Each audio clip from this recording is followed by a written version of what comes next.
semuanya. Kami dari Kelas 5 yang beranggotakan Yuri Sebung Alfimansyah, Anima dan Jahanur Alifah, Nazwa dari Jalur Bintang, Zani Nurhaliza. Di sini kami sedang melakukan studi lapangan mata kuliah Tari Cirebon.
Sebagai perwakilan dari Disparbud ya.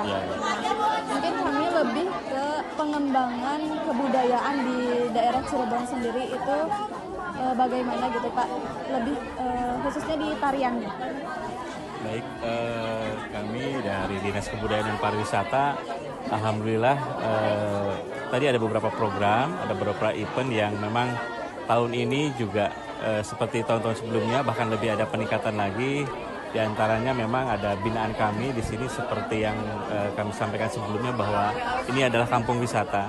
Kampung wisata ini adalah sebagian di antaranya di sini didominasi oleh seni tari, ya seni nayaga, dan ada yang lainnya juga sebetulnya di sini juga banyak ya, ada mural juga, kita sebelah sini juga teman-teman dari komunitas ada. Artinya kami membentuk kampung-kampung wisata. Di kita ada beberapa kampung wisata, salah satu di antaranya adalah di Sanggar Kelapa Jajar ini. Dan kami pun dari Dinas Kebudayaan Pariwisata selalu juga menyampaikan program-program kami, kegiatan-kegiatan kami, makanya kami hadir di sini. Melalui media sosial kami juga kami sampaikan, nanti juga ada liputannya mungkin seperti itu. Karena kita ikut memasarkan juga pariwisata, termasuk antusias teman-teman semua, adik-adik semua di sini, menjadi bagian dari semangat terhadap anak-anak muda yang lain yang belum tahu bahwa di setiap tarian, di setiap gerakan itu kan ada makna, ada filosofis yang sebetulnya kalau saya pahami itu tadi, makanya bicara rasa, bicara makna, bicara falsafah hidup itu sangat dalam sekali. Orang yang mengenal budayanya, orang yang mengenal kulturnya, kemudian mengenal itu adalah ajaran-ajaran dari leluhur yang sudah dipraktekkan banyak hal, banyak generasi, dan tentu jiwanya tidak mudah terombang-ambing. Kemudian kita punya prinsip hidup. Kita juga di era globalisasi seperti ini yang sangat rapuh, generasi-generasi kita yang tanpa prinsip hidup. Tentu kalau dengan seni budaya yang ada, mendalami, memaknai dengan rasa, insya Allah bisa lebih kuat lagi. Kemudian bisa dalam hal ini menjadi bagian dari istilahnya tidak tergerus kemajuan zaman dengan tradisi-tradisi yang tidak menggoyahkan emosional mereka gitu. Artinya kami juga ada ruang-ruang ekspresi. Dalam hal ini tidak hanya tarian yang ada di sini, kami juga bangun zona kreativitas. Tahun ini juga kami di antaranya adalah Gedung Bundar Festival, di dalamnya ada seni tari dilombakan, bahkan juga ada ekspresi. Kami sediakan buat para mahasiswa yang ada di Kota Cirebon untuk berekspresi setiap malam Sabtu. Nah, malam Sabtu dari mulai jam 19.30 kita adakan panggung hiburan, kita fasilitasi sarananya, lightingnya, panggungnya, dan mereka sambil mungkin belajar lagi mematangkan skill musiknya. Karena mereka juga berawal dari yang tidak punya panggung, kita fasilitasi. Kemudian daerah tersebut kurang aman, kita juga akhirnya ada keramaian di situ juga menjadi lebih aman, banyak pedagang juga menarik ekonomi kreatif kita sebagai bagian dari promosi pemasaran pariwisata. Itu seperti itu. Baik, untuk paling satu pertanyaan lagi. Bagaimana sih strategi dari Kedinasan Pariwisata dan Kebudayaan agar kebudayaan tari topeng itu banyak diminati gitu? Betul. Jadi sebetulnya kami sudah banyak lakukan hal tersebut, diantaranya melalui sanggar-sanggar binaan kami, dan sebetulnya di sini juga adalah memang pencetus atau pencetak penari-penari. Kebetulan anak didik di sini sudah sangat familiar, dan bahkan kalaupun tidak tampil mereka agak gimana gitu ya, karena saking inginnya tampil.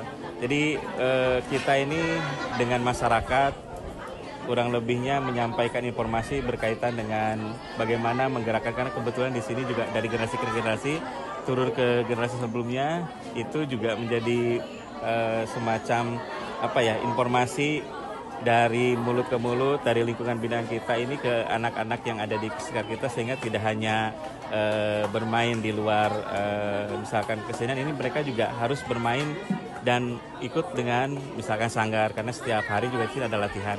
Artinya peran serta masyarakat kita libatkan, peran serta keluarga kita libatkan, dan kita fasilitasi, termasuk di dalamnya ada kegiatan-kegiatan, event-event. Bahkan kalau kita bicara Sanggar Kelapa Jajar, di event di mana-mana, bahkan di misalkan tiap minggu sudah kerjasama dengan Barajak KP yang ada di daerah Tuparep ya, seperti itu. Dan ini anak-anak ini dengan sendirinya karena masyarakat kemudian orang tua sudah terdidik, sudah mengerti budaya, sudah masuk, tidak perlu tidak perlu dihayu-hayu ke sini, ayo cepat belajar, enggak, datang sendiri, sudah otomatis itu, karena memang di sini kampung seni yang memang kita juga ikut andil ke sini, makanya kita di sini ada work from destination.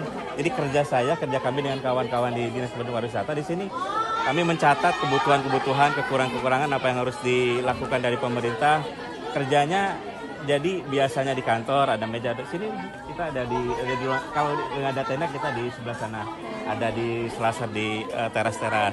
Kami kerja dari situ, artinya kerja di situ tidak hanya duduk tapi juga ke masyarakat, ada yang misalkan terkait ke arah bank sampah juga ada di sini, dan seni-seni yang lainnya kita juga berkomunikasi sehingga bisa berkolaborasi antara pemerintah, sanggar, dan masyarakat menjadi suatu kampung seni yang memang berjalan seperti ini. Dan saya sangat bersyukur, alhamdulillah teman-teman sangat luar biasa antusias dari generasi muda, dan tadi insya Allah orang-orang yang kenal budayanya suatu saat dan diprinsipkan dalam kehidupan sehari-hari itu akan luar biasa dibanding mereka yang tidak kenal budayanya.